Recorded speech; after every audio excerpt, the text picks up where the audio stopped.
Welcome to Across Africa, our weekly look at stories from across the continent. I'm Georgia Calvin-Smith, and this week, following the school shooting in Kumba, southwestern Cameroon, traumatized locals mourn the loss of at least 7 young lives.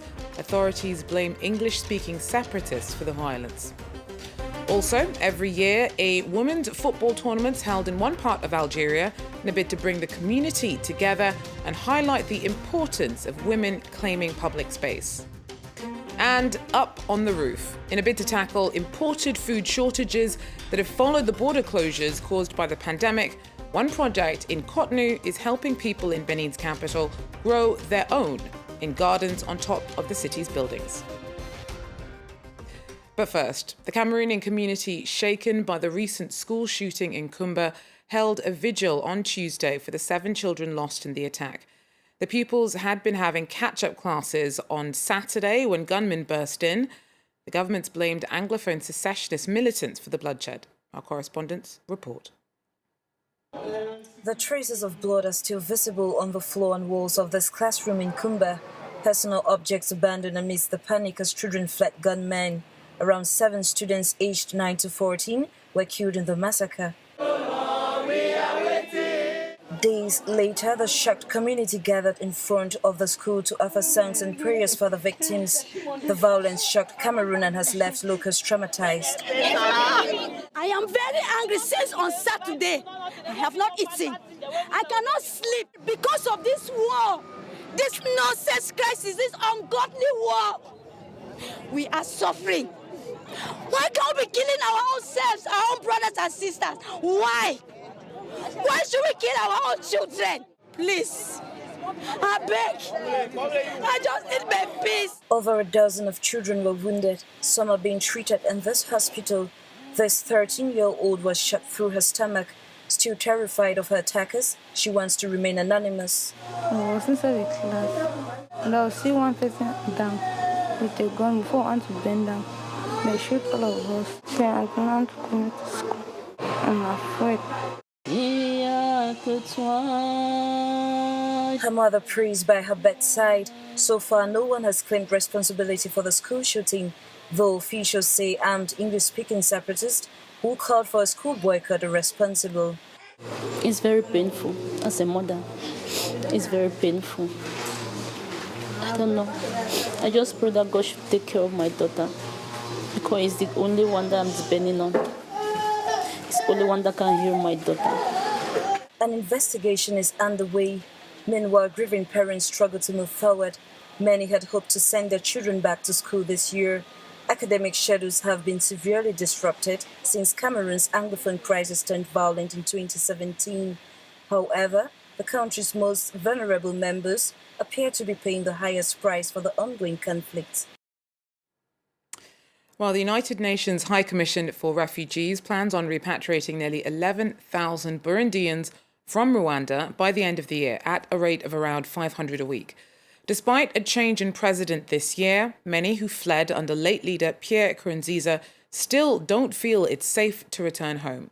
Our team reports. These 500 refugees from Mahama camp in Rwanda are on their way back to Burundi.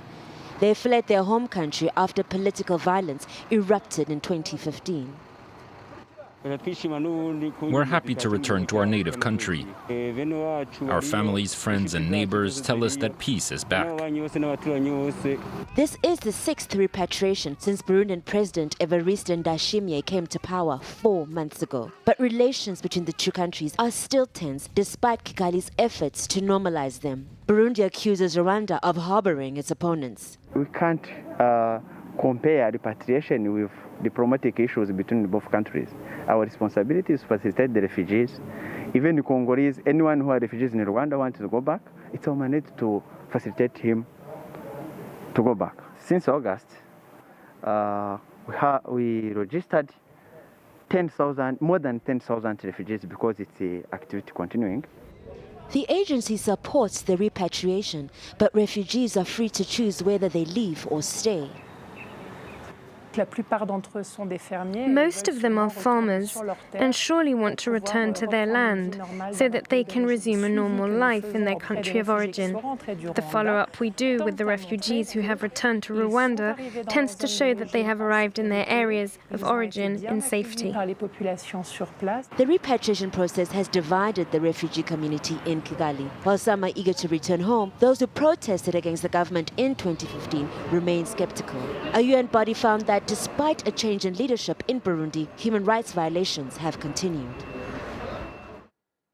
Well, with Morocco's tourism industry crippled by the pandemic, the number of unemployed could double to 2 million this year. Currently, over 4 million households that rely on casual work can claim help from the government, but the self-employed have had to find other ways to make ends meet. Traffic jams once again clogged the streets of Casablanca. Abderrahim is a private driver. He says the lockdown caused the sudden loss of his income. Fin mars, avril, aucun client. Un mois sans travail, ni rien, ni d'argent, ni rien, c'est très difficile. Confined to his home, Abderrahim started to look for other ways to make money. Through browsing social media, he got the idea to sell cosmetic products online. Beaucoup de gens, ils passent seulement le confinement sur Instagram et sur Facebook. Et c'est ça, j'ai cherché quelque chose sur Instagram. J'ai visé les gens sur Instagram pour faire de la publicité. He now runs his own cosmetic company. His work involves a few simple tools: his car, his phone, and a notebook. Je suis livreur, commercial, vendeur, designer, je suis tout. In Rabat, Nizar also learned how to make a living from social media to survive the lockdown. He sells his services on digital platforms dedicated to freelancers. Finalement, ça a été plus une ouverture. Donc là, il y a pas mal de sites comme Fiverr, Malt, Be Freelancer, et ça permet justement en fait de collaborer avec d'autres personnes justement et toucher à un autre marché justement et ne pas être en fait juste enfermé en fait sur le marché marocain. On a larger scale, this business leader saved 4 organic shops and the jobs of his employees by developing his online business. On était, en tout cas nous, la génération un peu plus ancienne, réticents à Instagram. Quand on nous parlait de blogueuses, de youtubeuses, on était un petit peu réticents. On s'est mis là-dedans à fond parce qu'on a vu l'impact. Concrètement, qu'est-ce que ça nous a amené? Beaucoup plus de clients. Deuxièmement, ça nous a permis de garder le personnel, voire de recruter. A triumph, seeing as independent workers and contractors did not receive any public funds during lockdown. For some of them, the discovery of the digital marketplace has been a revelation. Every year, a women's football tournament is held in one part of Algeria in a bid to bring the community together and highlight the importance of women claiming their public space. The sporting event is a sign of slowly changing traditional values. Laurent Berstecker has more. Nestled in the Algerian mountains, the teams of the Sahel and Tabouda villages take to the pitch as they meet in the final of a local football tournament meant to empower women. كيفاش تخدمها كاين النظام صغار تفهم تخدم الخدمه بوخام تخدم الخدمه من برا. In the stands, an enthusiastic and mostly feminine public, some draped in traditional jebba clothing, were spurring on the two teams. The contest, played to the sounds of drums and ululations, was eventually won by the Sahel village on penalties. As the players reveled in their victory, so too did the organizers, visibly proud of the tournament's success. Casser les tabous. Quoi d'autre? L'esprit sportif. Intégrer la femme dans le sport, ce qui est bien pour sa santé et son moral. Algerian women have long played a central role in Berber culture. But since the rise of the country's Islamist movement in the 1990s, they've largely been pushed out of the public sphere. Une très bonne initiative de voir quand même les femmes se réapproprier un espace public dont elles étaient privées pour un bon bout de temps. The issue of women's rights has recently come under renewed scrutiny in Algeria following the rape and murder of a young woman earlier this month, a crime which sparked widespread outrage and saw thousands of people take to the streets to march against gender inequality. Now, getting food into Benin over the borders has been a challenge since frontiers with Nigeria were closed because of the pandemic. One startup, though, has been helping people living in Cotonou grow their own food in rooftop gardens. Our team sent us this report.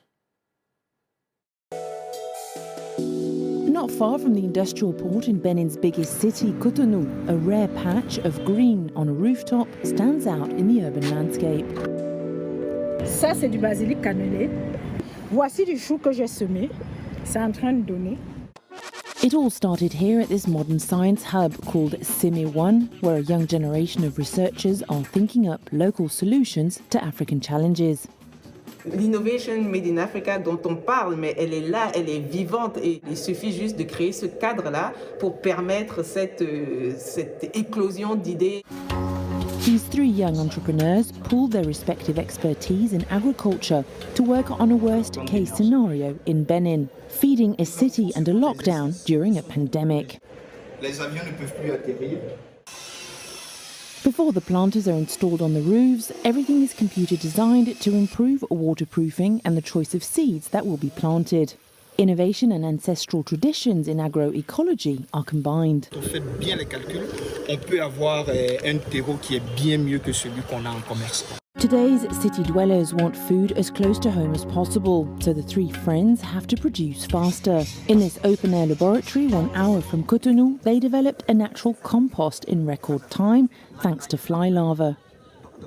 Nous avons raccourci de 3 mois à 3 jours pour nous permettre d'être beaucoup plus efficaces dans nos prestations et apporter une plus-value sur la chaîne de valeur. On a utilisé la fiente de poulet qui dégage beaucoup plus d'odeur, qui attire les mouches.